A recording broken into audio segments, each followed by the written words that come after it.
Yeah, greetings everyone. I would like to you help me with something here. Recently a Gleaner poll showed Jamaicans believe that their politicians are the most corrupt group in Jamaica. Second to that is the police. Yet nothing has been done about it, eh? There has been no wide-scale social upheaval. Not at all. Recently, those said corrupt politicians gave themselves a massive salary increase, except for a few scattered, poorly attended protests. Again, no wide-scale protests over this massive salary increase. What's going on? How has this situation come about? How did this happen? Over the last 8 years, you see, we Jamaicans have been conditioned by the JLP and the PNP and the media to believe that we now really have no choice. We isolate ourselves in apathy, focusing on getting a visa, if we are still in Jamaica, that is. Or we just smoke some weed and complain on our veranda. There's a feeling of helplessness on the island. We don't understand the problem and we feel locked into the JLP PNP. When some civic organizations organize street protests, they are sparsely attended. In one case, only one woman objecting to the politician's salary increase was protesting in front of the Ministry of Finance. One woman! According to the politician, them, you see, they pay too low. Yeah, and yet all the politicians, them are lawyer, doctor, and other professional and business people. Then, if the pay so low, how come them a leave them profession, them business for turn politician? Eh? How come all the politicians them have big house, nice car, enough gal, and so on?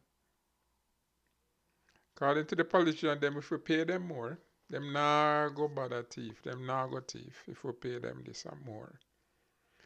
So let me get this straight now.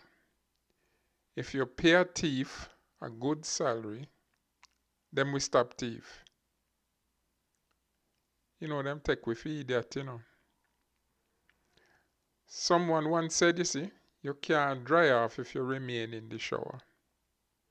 In other words, you can't resolve a problem if what causing the problem continues while you're trying to resolve the situation or the problem, right?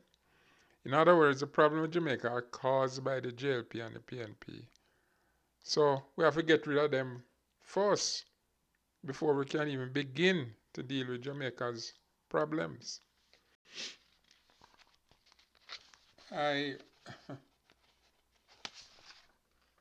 Jamaica has been suffering from depression. We feel there is no alternative as so the thing set. We now believe it's a dog-eat-dog society, where is every man and woman for themselves. While it is true that one individual cannot change the system, we can begin by changing ourselves. Jamaica's problems, you see, can be solved by reducing inequity and corruption. But to achieve that, we have to remove the thief in politician them. As Jamaica's issues are not that complicated, one does not need a degree in economics to understand them. The main issues in Jamaica are about power, who has it, are about power. Who has it, how much, and how it is used. Politics is about drawing and redrawing the boundaries of the market. So the market is not, like when we say free market, it's not a zero-sum game. There's varying degrees of freedom depending on the country, depending on the situation. And so that is what politics is about. The power of the few elites who control Jamaica lies in the acquiescence of the many. That is we. In the past, when the economic elite took too much out of us, we rebelled. For example, during slavery, many times slaves revolted and the existence of the Maroons was the result. The Morant Bay Rebellion was another example.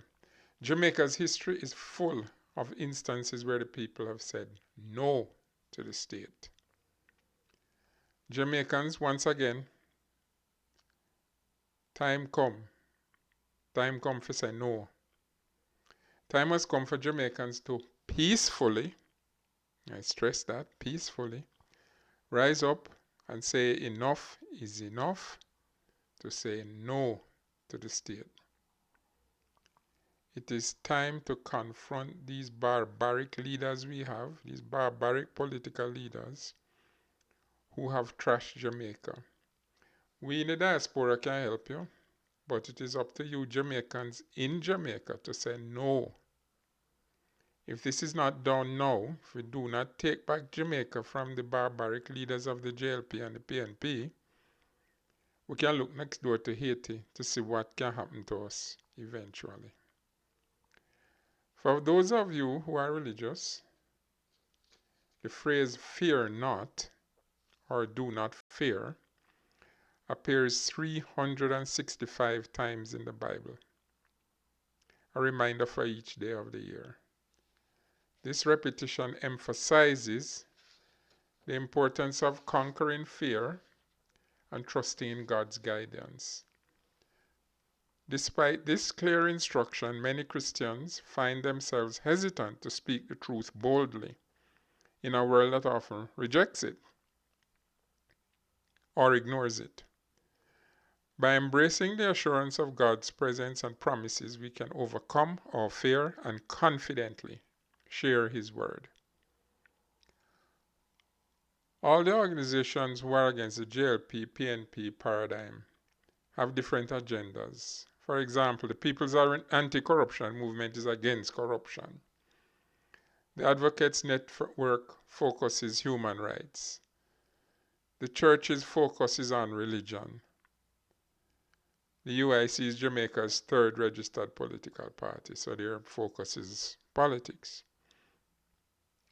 And there's other organizations. A lot of organizations have come out and said they are against the salary increases. Some of those that I have met, all those that I have mentioned, and some others. What I want to know is, can all these varied organizations and others put aside their individual agendas for now, put aside their differences, and join forces to get rid of the JLP and the PNP? Let us take back the power from the JLP and the PNP. Make we stop complaining on the veranda. Make we get up, form new political movements, or join existing ones like the UIC, or the Advocates Network, or the People's Anti-Corruption Movement, but do something. In the beginning you may be called a renegade, a rebel, a terrorist, whatever. You'll be in good company. Remember how them used to say Nelson Mandela was a terrorist? Now he's a hero. Marcus Garvey, they lock him up, say he's a criminal, all kind of thing. Now he's a hero. George William Gordon, Paul Bogle, them say them was terrorists and whatnot. Robbie Rosa, them a hero now. Time come. You know what? Me gone. See